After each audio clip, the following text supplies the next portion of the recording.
Yeah, the work is not easy, and it isn't easier for the rest of us that don't have that kind of influence to make those decisions and do it intentionally, right? So whatever weirdness people feel, just know that the next person in your crew feels that weirdness at a level of 1,000 each and every day. Your weirdness is temporary because Yeah. you're having that conversation in that moment, but the rest of us live with this every single day, right? Yes. And the work needs to be done.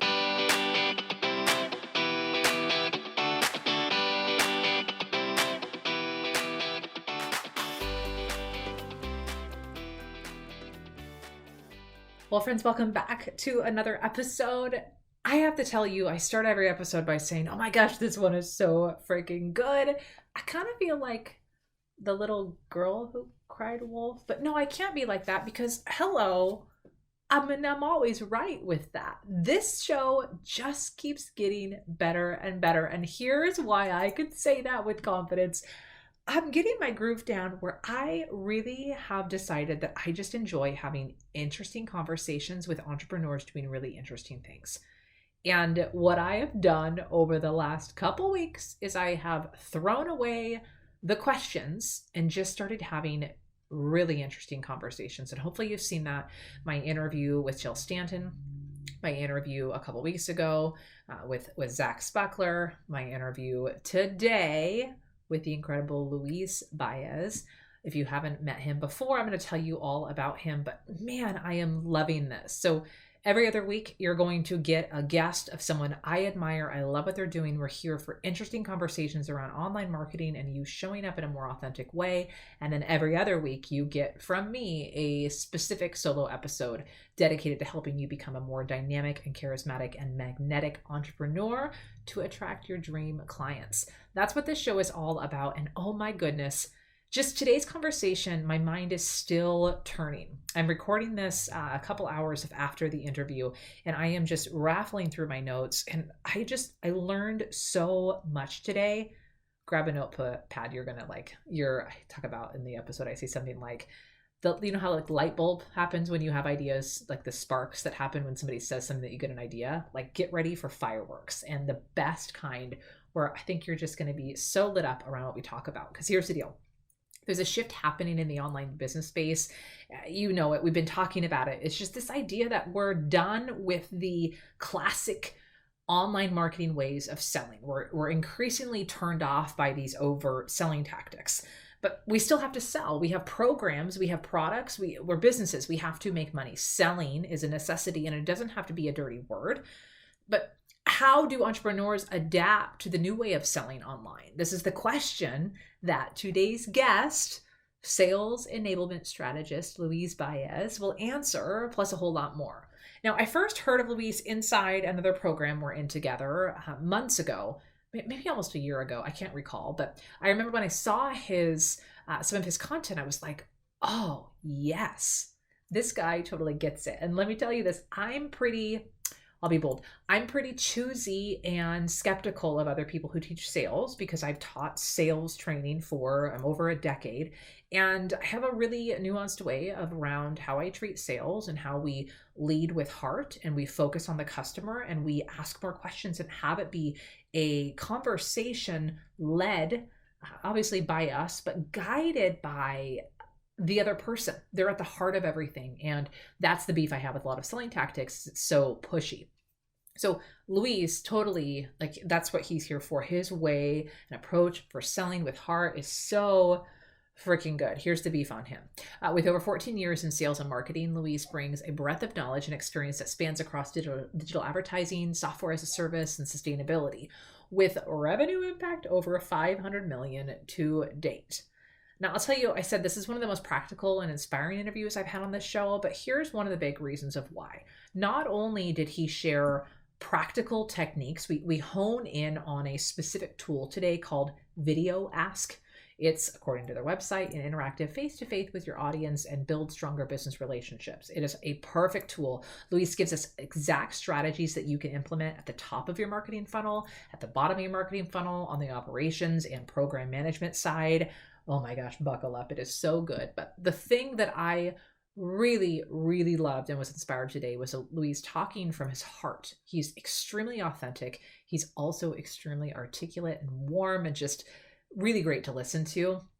But he talked about one of his truths from living in poverty to being an out gay Latino sales executive, what that experience was like and how it shaped how he teaches others now today in his business to show up, serve well, and stand out. He's dedicated his work to empowering and enabling underrepresented entrepreneurs and online businesses through his signature program, the Sales Huddle. He's going to tell you about all the things. I am so thrilled to introduce you to my new friend, Luis Báez. I'll see you on the other side.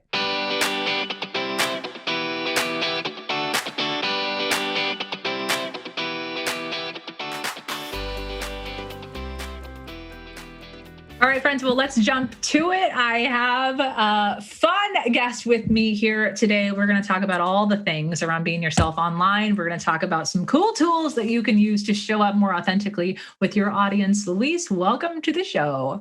Thank you so much, Heather. Happy Wednesday. It's Wednesday, and when this releases, this one's coming out pretty quickly. I think this is coming out in 2 weeks on a Monday. So we're going to be like pepping up starting Monday strong for our entrepreneurs listening. For those who aren't familiar with you, I'm already going to do like the formal bio in the intro, but like, what's the real version that people got to know about who you are and what you do? Yeah, the real version is that I am someone who grew up in poverty, has had to advocate for everything that I've ever wanted in life. And that landed me a career in sales. And that was after exploring all the things for myself. And I've had success in being the counterintuitive version of what a salesperson is. I'm not a shark. I'm not pushy, and I'm not sleazy. So by being my authentic self and showing up and being consultative and loving and compassionate, I've had some real major success as an entrepreneur, having been recruited at companies like Tesla, Google, LinkedIn, and Uber, having a revenue impact of over 500 million. And now as an entrepreneur, serving specifically folks that are female identified, BIPOC, and LGBTQIA. Oh my gosh. Okay. Talk about that just right off the cuff. Like, we're here for it. This is going to be a good conversation today. Yes. Let's get in. Okay. So, all right. So we talk about sales. I just want to go here for a moment. You used a term that I love to use, which is like non-sleazy and doing things in just a different way. There is a persona that people have in their mind when they think of sales. And you and I both know that it doesn't have to be that. But what is it that makes people feel that like selling and, I don't know, promoting your services has to be so schmucky? I think that it's part of the culture around capitalism and just the examples that we do see. We often, when I ask people on consultations, like, what's the image that comes to mind when you think about sales? It's that car salesperson, right? It's that like pushy, you don't know what you're getting under the hood. They're trying to rip you off. They're talking fast, sitting crooked, right? And that's the experience that people associate with sales, just someone that's very pushy. Another sort of association I get is the Best Buy salesperson who's like on you, trying to push a product that you don't need, trying to sell an upgrade that you just don't, aren't looking into, right? And so those are the images that come to mind. And we haven't really personified sales or salespeople as guides, as people that help you in the process of being the hero of your story and making really smart decisions for yourself. And part of the work that I do is to really flip the script for people and thinking about how showing up as your whole self, as not being all the way buttoned up, not having all the answers or being a show off is actually going to be a huge advantage to you. I love that piece. Like just that idea, like, don't be a show off. Oh my gosh. I think that's hard for especially entrepreneurs who they love serving, right? But they don't love talking about themselves and saying, here's how awesome I am and why you should invest with me. How do you talk about this idea of like the new way of selling? Why don't you introduce that topic to us a little bit? And then I want to prod at this idea around people kind of checking their ego, but Yeah. confidently talking about themselves. Yeah, I think you need to shift the spotlight, right? Like that's part of the reason that people get tripped up, like talking about themselves, is that you really shouldn't. You should be highlighting the results that your customers and students have driven, right? You should be telling stories about how they went from zero to hero. And in doing so, you are organically and naturally introducing the ways that you serve and show up and produce results, right? So take that spotlight off of yourself. Don't talk about yourself, talk about the results, right? That's one of the things that I can tell you right off the bat will shift the way that things flow energetically during conversations. Now, relative to the notion of a new way of selling, right? I just want to set the context, and let's just get all the way real here, Heather, because I think that this is a conversation we're not having, really in the industry, is that we as humans, as a species on a global level, are all the way traumatized, right? And we have to really think about the fact that people are tired of brands and people pushing things on them. People now more than ever just want to be seen, heard, and understood. And when you can create a process where they are the center of the experience as opposed to just another number, that completely revolutionizes things for your business. But for them, it starts to create that loyalty and that trust that you've been looking for. And that's what smooths over the sales, right? When you do the loving up on the customer, when you focus on that personalization and you pepper it with your authenticity, then you're not actually in a position to sell. You don't need to show off. You don't need to be pushy in any way. Things just really smooth over. And part of the way that we can start to do that is let's get away from email and let's get in front of our customers and invite them to a conversation with us. And one of the tools that you mentioned, I have a whole kind of toolbox around sales enablement. I am a huge fan of VideoAsk. And there are a number of video solutions that allow you to do, screen recordings and personalized messages that you can then drop into emails and things. But the thing that I like about VideoAsk is that the video is interactive. And the person receiving the message, once you've introduced yourself, spoken to them directly, said their name, you can invite them to a conversation or invite them to ask a question. And they have the option of right on that screen, clicking record and record a video right back to you or an audio message. And it just does wonders for relationship building. And it really breaks up and interrupts that process of what the customer expects from sales.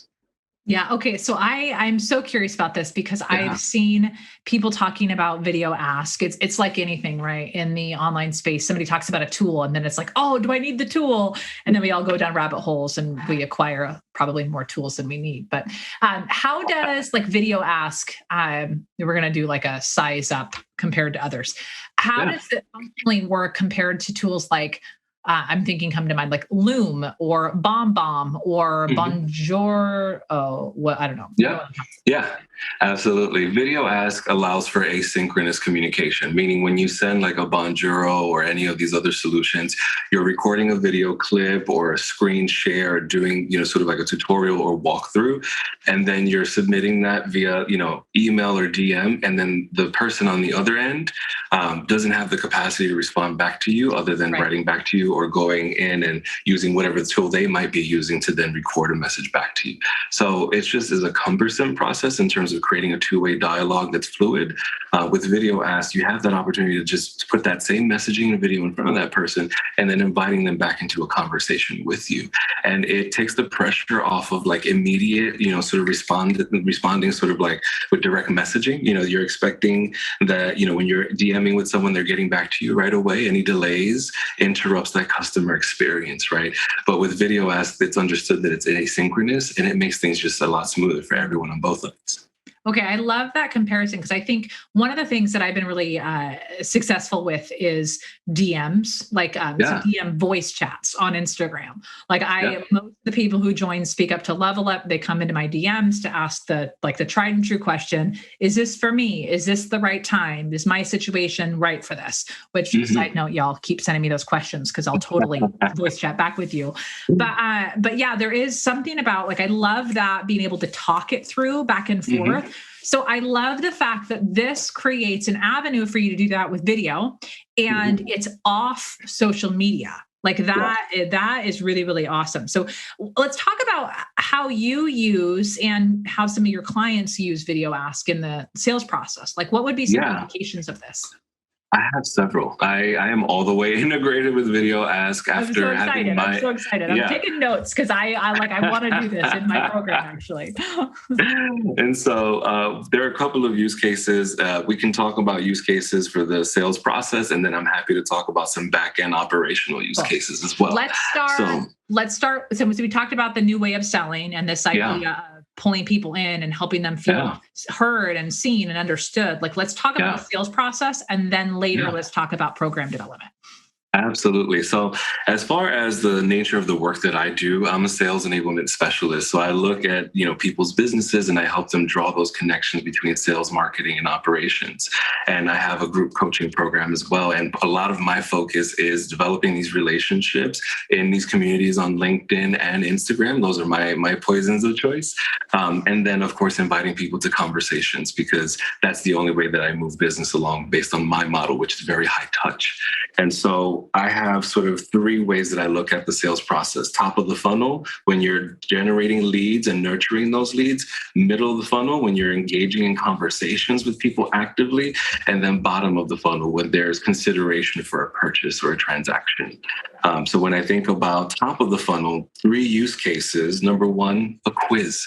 So think about how awesome it would be, rather than like a multiple choice, boring, static quiz, if people have an opportunity to hear you and see you asking the questions, and then they can click multiple choice options on the screen, and then be taken to the next video with the next question, the next set of choices. So one of the ways that I use this in my business is when you land on my homepage, you immediately get served face. I am there, I'm smiling, I'm waving. Hello, my name is Luis, my pronouns are, and then I invite people to go ahead and engage. And so I have this sort of interactive quiz. And in that quiz, based on the people's responses, I then serve up recommendations for very specific freebies or content or programs that I offer that are aligned with what it is that they're looking for. So, and I specifically say in the intro video, you could lose yourself, down the rabbit hole of looking all over my website, or you can just go ahead and click here and I will get you specifically what you need. Right. So even off the onset, my brain is like swirling because the idea of quizzes, everyone's talking about quizzes. I love this idea of it being like video. It's almost like me and my clipboard at a mall stopping to ask you questions. You actually care about the experience and not just this crazy lady with the clipboard.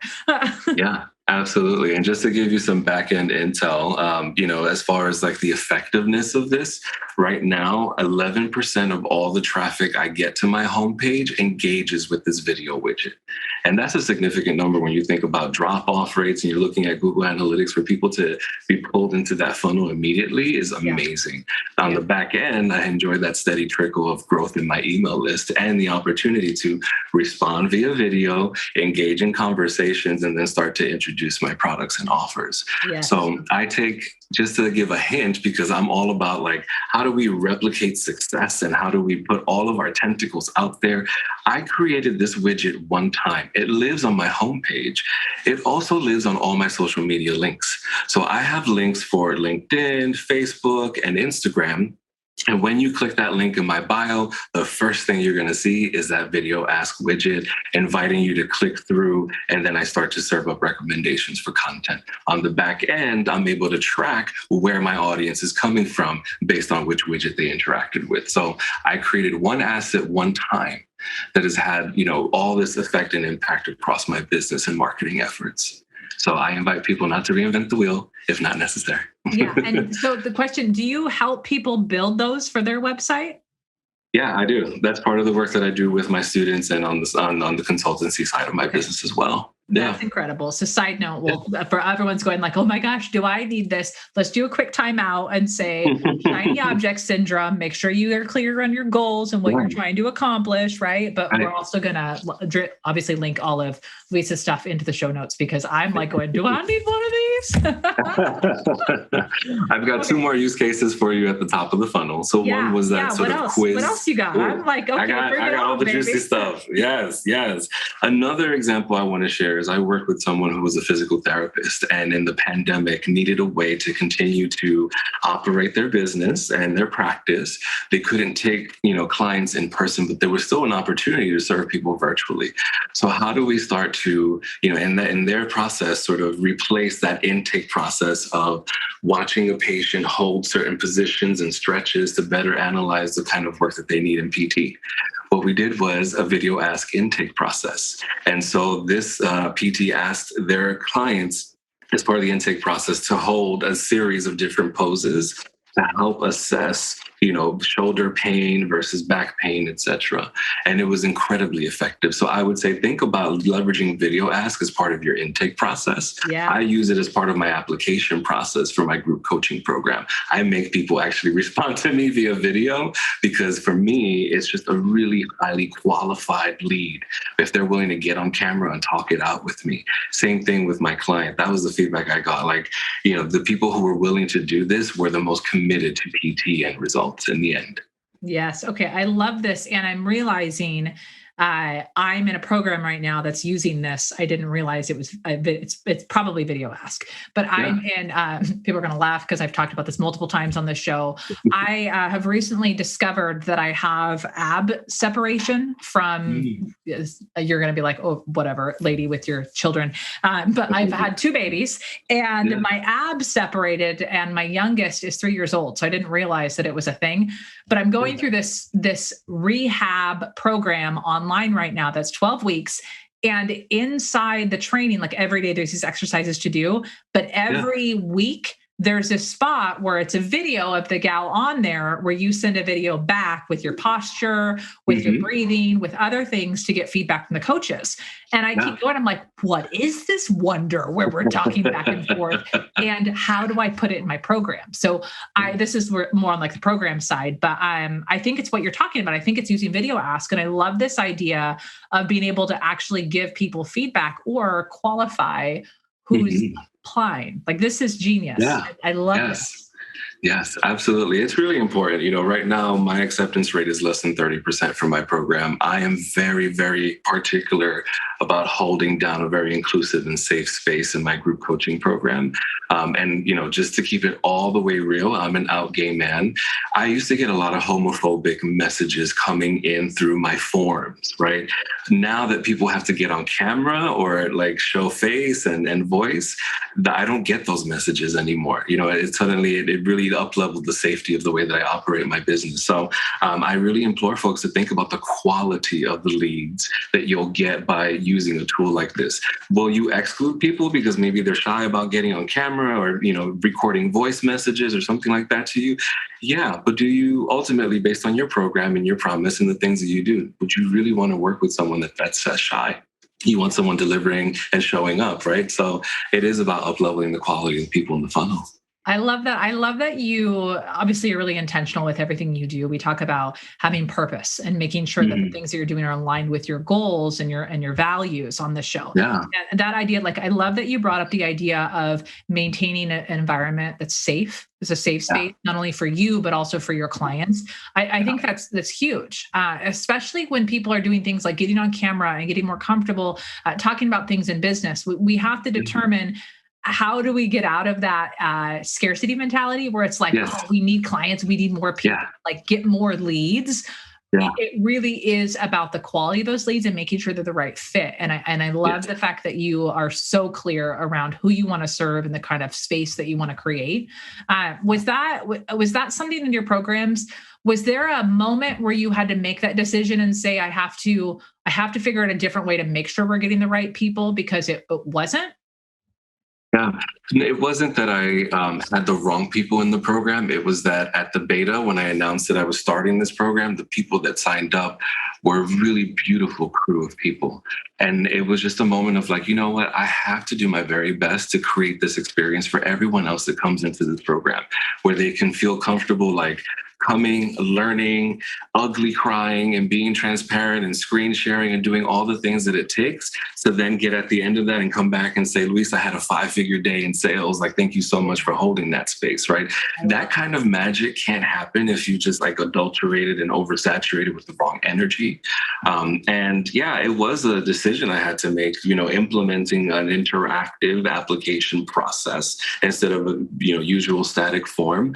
But it's worked, like gangbusters. We've got folks in our program who are moving on to doing big things because they've had really safe space to just like rock out with their entrepreneurial training wheels. And now they're going off and doing TEDx talks and getting featured in Forbes and Huffington Post and all kinds of things that, they tell me would not have happened if they were just lost in this big group, out in a Facebook group to go fend for themselves, right? So yeah, it is important for me. And I do think about creating very intentional customer experiences because I'm someone who grew up in poverty in the South Bronx during the 80s and 90s. And so for me to like spend money in a place and get good customer service meant I had to step all the way out of that space and ride the subway into Manhattan, into some other areas to get good customer service, right? It wasn't that my dollars were different in the Bronx versus Manhattan, right? It was about that customer experience and some bigger structural things going on that I don't want to oversimplify because it's very complicated. But, for me, I'm very keen on everyone deserves an amazing experience, period. No matter where your dollars are coming from or where you sit. And the opportunity of doing business online is standardizing that quality of that experience. I love that you're bringing this part of the conversation up because I think this is something that is, I think, overlooked. And it's this idea that in the space, the conversations that people are having about marketing are about how do we scale? Yeah. How do we grow faster? How do we make more sales? How do we get more leads? How do we increase the conversion rates? And all these are metrics, right? And they're all important metrics. If you're a business owner, you got to know your dashboard. You got to know your numbers. You have to know what you're hitting on. But I think a lot of times people might feel like they're fluffier metrics, right? Yeah. About like experience and talking about impact and talking about being inclusive and creating safe spaces and thinking about how we want people to experience our programs and feel as they go through and graduate from our programs. These are softer things that we think, so people don't talk about them because they don't get the big business results. And what I find, the more and more of these conversations I have on the show with people that I admire and are doing really incredible things is, yeah, the numbers are there, but that's not what we're talking about. Yeah. We're talking about experience. We're talking about impact. And I love the fact that you're bringing a kind of a different flavor around how we have this conversation. Like, like fangirling. This is a very a good thing to talk about, but experience. Like, it's just huge. And I feel like it's just been made a word that's like a check the box around what's the experience of our community or our people. And it's like let's have that conversation real quick, but let's get back to the big kid talk, which is so how, like, is that something that you see a lot, that struggle between like the numbers versus the feelings and the impact? Absolutely. And I think that the thing is that we need to understand that all these like good feel endeavors can also be measured, right? I think that I'm going to challenge people to look at themselves and question their true innovation in the way that they approach this. For example, you can have a diversity, equity, and inclusion initiative that is heartfelt and also metric driven. I spoke on a podcast recently where the host admitted to me, like, the co-host admitted to me, we are 2 white men, and the majority of the people that end up on our show are also white men. They're usually referred to us. I'm like, great. How about you actively pursue guests and commit to making sure that 30% of your guests for the rest of the year are not white men? And think about that kind of approach to doing impactful work, but still having measured impact to satisfy whomever is caught in the weeds with the numbers instead of looking at the real value, right? And so I think that there are ways to kind of marry those intentions. Yeah, I think the thing that comes to mind for me that I know a lot of people have resistance, especially white business owners in this space, with the conversation around diversity and inclusion. And I think people feel, and I saw this with myself too, like, oh my gosh, if we put a number on it, it's going to make it feel weird. Like it was, there's something weird about that. And I think we have to own that if it feels weird, like question it and be like, but why is it feeling weird? Yeah. Like, just make the decision that you're going to do something different and put your action Yeah. behind it. Yeah. It's Yeah. Yeah, the work is not easy, and it isn't easier for the rest of us that don't have that kind of influence to make those decisions and do it intentionally, right? So whatever weirdness people feel, just know that the next person in your crew feels that weirdness at a level of 1,000 each and every day. Your weirdness is temporary because you're having that conversation in that moment, but the rest of us live with this every single day, right? Yes. And the work needs to be done, right? And we can talk about all the ways, to think about, measuring impact in business. And this is, again, why I love tools like VideoAsk and thinking about, the sort of personalization of your process of connecting and collaborating with people, because having that video engagement gives you so much more intelligence to work with versus just reading an email and making inferences about a person's intention. When you can see someone face to face, you can read a lot more. We can't take that for granted. This is why I, and sort of like the sales training bit in the way that I teach is Zoom calls. Get with the customer. If you're selling high ticket, get on a line with them and just read, what's going on, how they're digesting the information, how they're valuing what it is that you're bringing to the table, right? That also gives you an opportunity to make sure that you're not collaborating with someone that just really isn't down with the way that you do business. Oh, that's a really, really good point piece too. I think people are really quick to jump into collaborations or affiliate, whatever, because the opportunity, right, for the money. But I love this idea of around having conversations, especially on video, whether it's on Zoom or using a tool like VideoAsk to talk through with people. You really can get a vibe whether or not this is a brand that you want to fully stand behind. I think interesting way to do it. What are we don't have to go through the full funnel thing with ideas for VideoAsk, but is there thinking kind of further down the funnel, right? Of somebody kind of, you're maybe on a sales call or something else. What are some other ways that you see video play out in a like a highly authentic and effective way in the sales process? Yeah, what I like to do is, part of my onboarding process for my group coaching experience is I invite people to an information session. So I am not one of those people that acts like they're too busy or too above to talk to customers, right? Like, I want to talk to people, and I want to laugh. Like, oh my gosh, I'm not one of those people that pretends that we're so busy. Yes, like that's a thing that happens. I love that. Be available, talk to people. It is not a chore to have those conversations. Like, what a gift we get to talk to other people about something that we're both excited about. 100%. Just a quick tangent. I recently connected with a business coach who in DMs acted like they were too busy to connect about a collaboration that was proposed. And then when I went into their scheduling tool on Acuity, calendar was wide open. Right. So I'm like, I know that you are not that busy. Right. So anyway, I digress. So part of my process is I invite people to a conversation. They, find me on social media. They hear podcasts that I've been speaking on, like the Heather Sager Show. Right. And they go, let me see what this dude is about. Right. And then once they start asking questions and when the timing is right, I drop that VideoAsk. And in that VideoAsk, I drop my Calendly link and I say, hey, so-and-so, like, it sounds like you're really interested in what's going on behind the scenes. And I'd love to invite you to a conversation so you can ask me everything you need to about myself, my background, the students, the work that we're doing, so you can make the best decision for yourself of whether or not this is the right community for you, right? They go ahead in that VideoAsk, grab a time on my Calendly.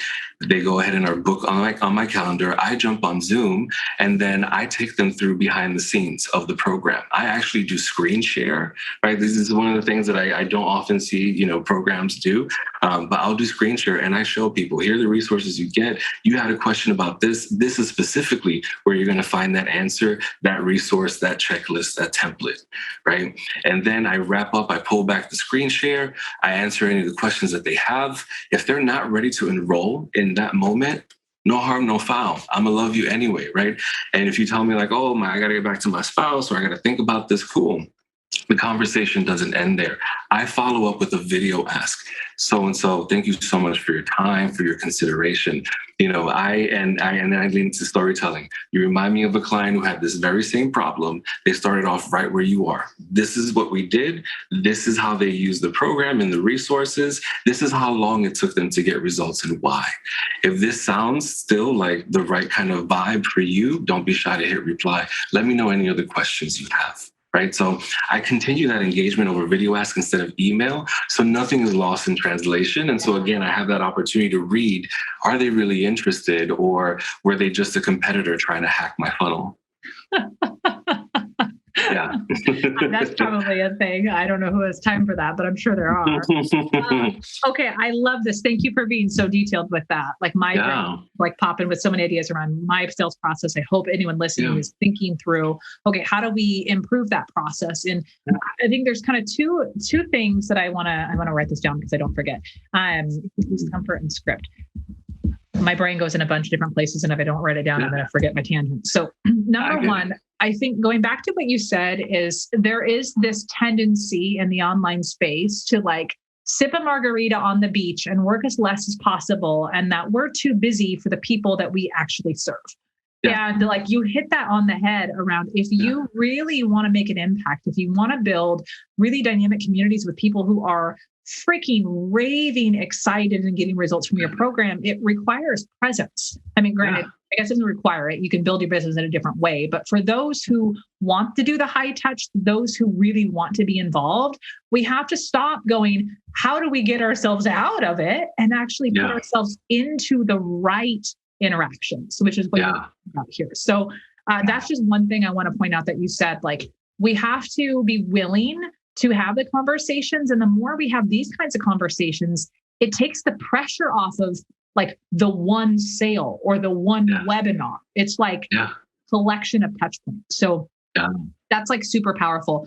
The other thing, and I want you to speak to this, I find a lot of times with my clients is they've been trained on sales by following scripts. And they get a little uncomfortable when they are like, oh, it doesn't sound right, or it sounds schmucky. And when you started saying like, okay, get on the VideoAsk after and share, oh, I have this client who reminds me just of you, just like you, insert, here was their scenario and here's what happened. And you rattled off, and I can tell you say this all the time. And what I want to point out here is what we have to determine are the scripts that work for us, which is like a template of like go-to phrasing. Y'all know I call them golden fragments of things we use, but be very careful that what we don't do is an insert fill in the blank that's just like a generic thing. We actually fill in the blank with something that we truly believe and we stand behind. And that's why scripts like that work. So can you talk a little bit about, because I would imagine you have scripts in your business, whether or not you have them written down. How do you approach that piece and help people get over that idea that scripts are bad? Yeah, I don't call them scripts. I call them flows, right? I'm very prescriptive about like how the call should go or how the conversation should flow. But I really leave it up to the moment and the energy and the fluidity to, which story you tell, or, how vigorously you tell it or whatever, right? Like it's entirely up to the connection that you're making to drive the energy that's left on the table. But I mean, like anything, there's an introduction, right? There's a series of questions or assessment of some sort. You realign with the person. You're like, hey, this is what I heard. Am I on the right track? And then you start being prescriptive based on what you told me. I think, element OP, you thought it was ABC, but I think it's element OP that you're looking for. And let me tell you why. And then you wrap up the call with like, is it worth your while to continue this conversation, right? That's a very permission sort of based approach. Yeah. And again, it's a flow. It's a flow, right? Like I'm not tripping on like, oh, I forgot to say this or I forgot to say that. But I think you get more confident in that flow when you take on more calls. There's no way around that, right? Like you don't show up at the gym and magically drop 100 pounds. You got to keep at it. You got to sweat it out and do the things that are required. You need to do what needs to get done. Sweat it out. Yes, damn right. Like, okay, I love that. I want to talk briefly. Around using a tool like VideoAsk to strengthen like the operations side and the service side of our business. So why don't you talk a little bit about that piece, right? So somebody enrolls in your program or enrolls in someone's program, right? How could we use the video features to improve that experience? Yeah, the first thing I do is I drop like a welcome video with very specific next steps. I'm so excited. I'm proud. Like, you made this investment. This is the first thing I need you to do. Click here, log in here, do that. And once you've done that, let me know and I'll have the next thing ready for you. So that's step one. It's like the minute that you are enrolled in my program, you're going to see face. You're going to see this face. I'm going to pop in, right? Then when you log into the student area where the content is hosted, there's a pop-up widget. You click on that widget, you hear a message from me saying, don't be stuck longer than you need to be. Don't be shy to reply. Hit the button on the screen now to record a question, record whatever feedback you have for me, and I will respond to you as soon as possible, the next business day. And I get people all the time as they're going through the content, like, I really appreciate the opportunity to just talk this out when this is top of mind, because yes, it is 2 a.m. and I just put the little one back to bed and I can't get back to bed myself. So I decided to sit with this, right? I'm meeting the customer exactly where they are and giving them what they need, with space to just talk and screen share and show me what they need. The other thing is that I also, on a monthly basis, shoot out an email soliciting feedback about the content or about any of the office hours or the other things that I offer. And then, of course, testimonial collection, right? So thinking about, like, as people see results, dropping a congratulations video and just inviting them, if they, would be kind and willing to just share their experience with other folks, right? And one last tidbit, right? Thinking about cross-functionally as a team, I use VideoAsk with my social media manager. We don't email. We just don't bother. Like, nothing gets lost in translation. We look at each other, face to face via VideoAsk, and we talk out the things that are in progress and the things that need to be done, the things we need from one another. Okay, I love this. You just dropped like a bajillion ideas.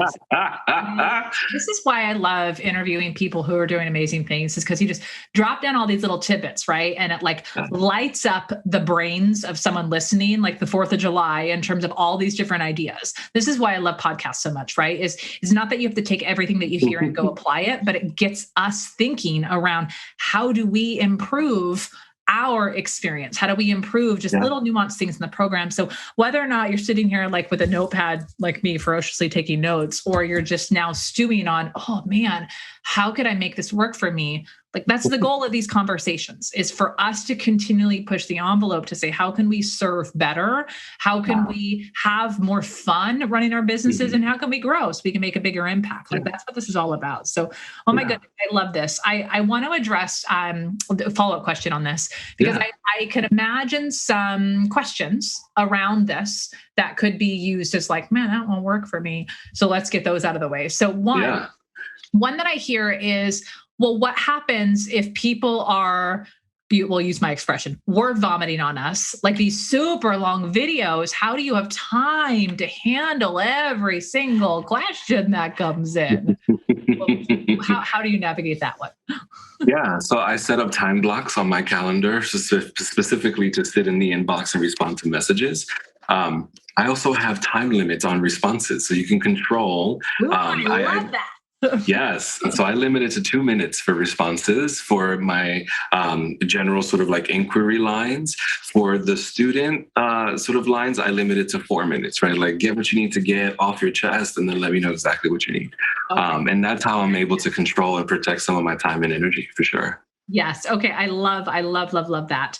One of the other things that is a big hot topic in this space is repurpose and scale. So I can hear the question coming up, well, man, if everybody in my program keeps sending me these private messages and it's the same question that everyone is asking, like, how do you handle the one-on-one versus questions that you should be bringing through the group? Yeah, absolutely. I, in my program, meet with my group 3 times a week. And I have 2 hours that are just dedicated office hours. Like, come in, ask your questions, screen share, talk it out. And once a week I teach. And that's when I typically address these common questions that are coming up. And I say, great, everyone had a question about this template, this formula was a little off, and it, completely, threw everyone off. I refreshed it, and this is how you should be moving forward. Like I give folks that training that they need, and then of course, like within the area, like I include replays of everything. I include notes of what's included in the content, so it's very searchable. And that also helps. And then, of course, within the program, like thinking about, FAQs, right? Thinking about any sort of ways that you can capture some of these recurring things and turn them into, I always think of things from the sales enablement standpoint. So if I get the same question over and over, is this a checklist, worksheet, quick copy and paste template? What can I turn this into so it's actionable right away for the next person that needs it? Yeah. I freaking love this. Like, I love this so much. And I hope those of you listening, like anytime you hear somebody giving like a tip or technique and instantly you're going like, oh, that won't work because it's going to create these flood of problems, asking that follow-up question, like, how could this work for me? How could I create a container so this could be successful? I think this is what we continually have to do as entrepreneurs, is figure out how do we find ways to not sacrifice the quality. And coming back to what you said earlier, at the end of the day, consumers want to feel heard and seen and understood. And that needs to be the center of us figuring out how we create these experiences, not only in our sales process and our marketing process, but also in our delivery of our programs processes. So, oh my gosh, you've covered so many good. One tool, many applications. I love this. Okay. Let's come back from the application real. Let's put that on the table.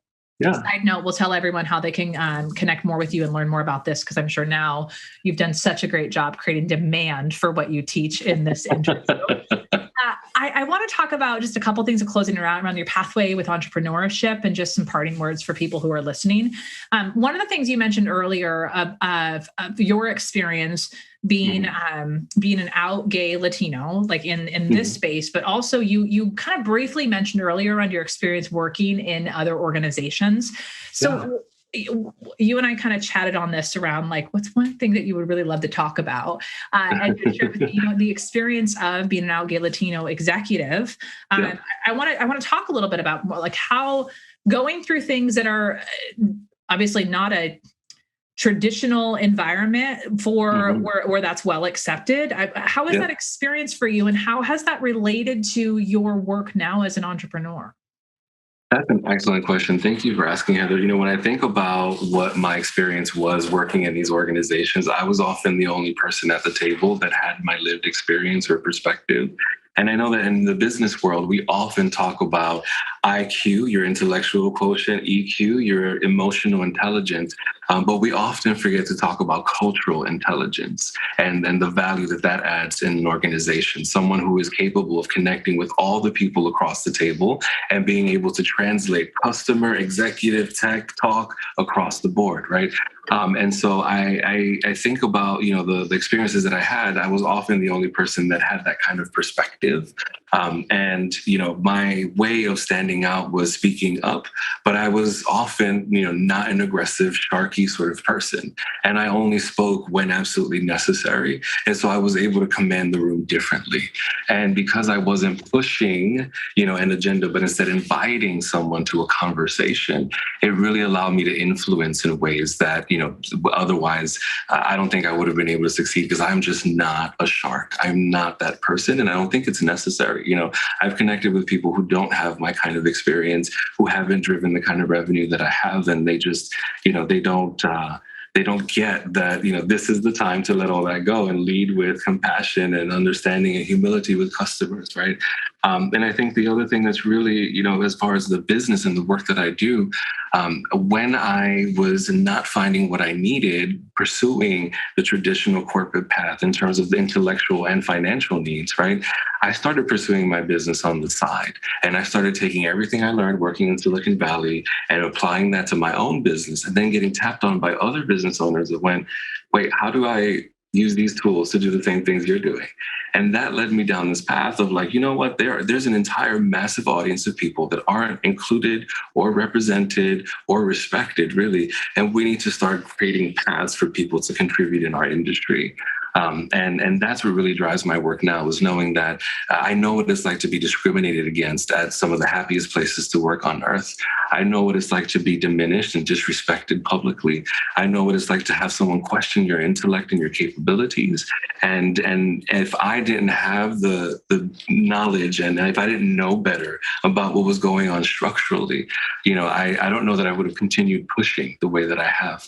And so for me, it's really important to cultivate, as I think about entrepreneurship, in a really innovative industry, by including all perspectives, all opportunities to up-level the way that people are served, and thinking about the power of creating microeconomies as well.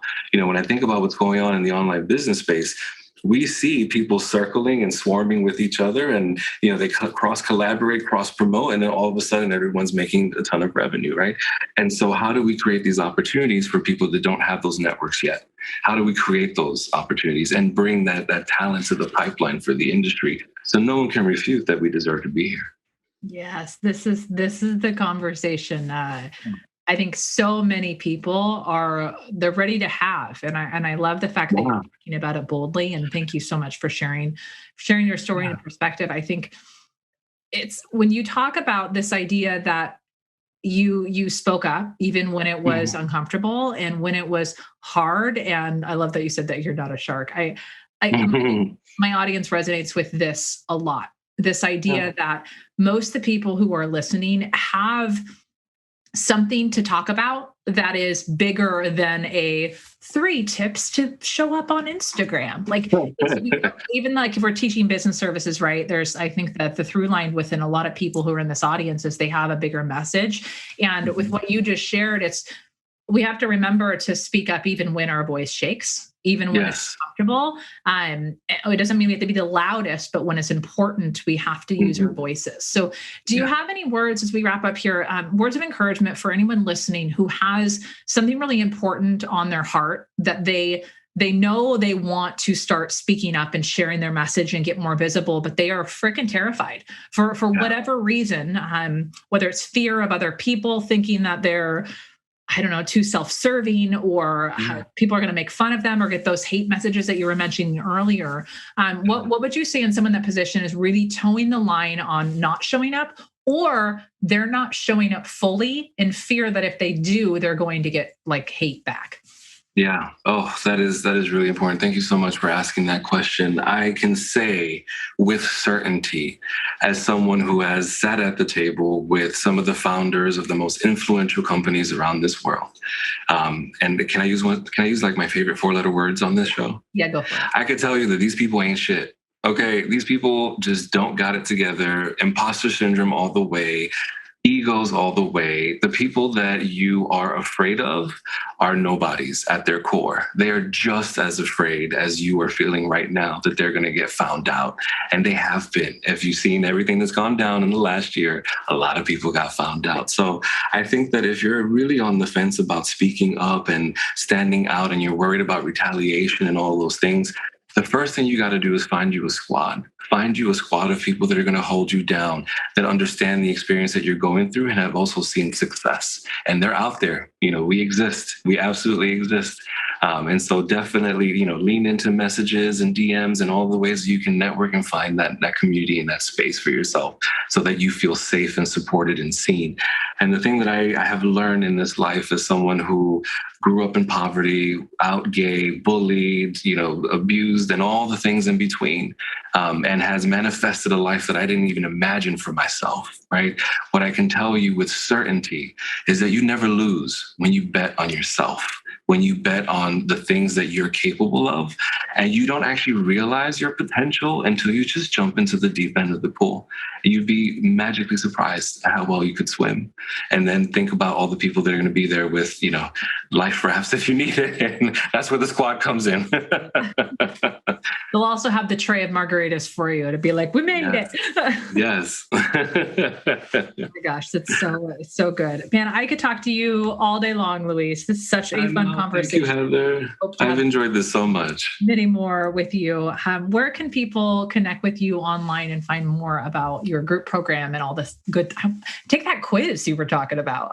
Yeah, no, absolutely. So I am someone that all the way breaks the mold. And so I'm going to invite y'all to text me.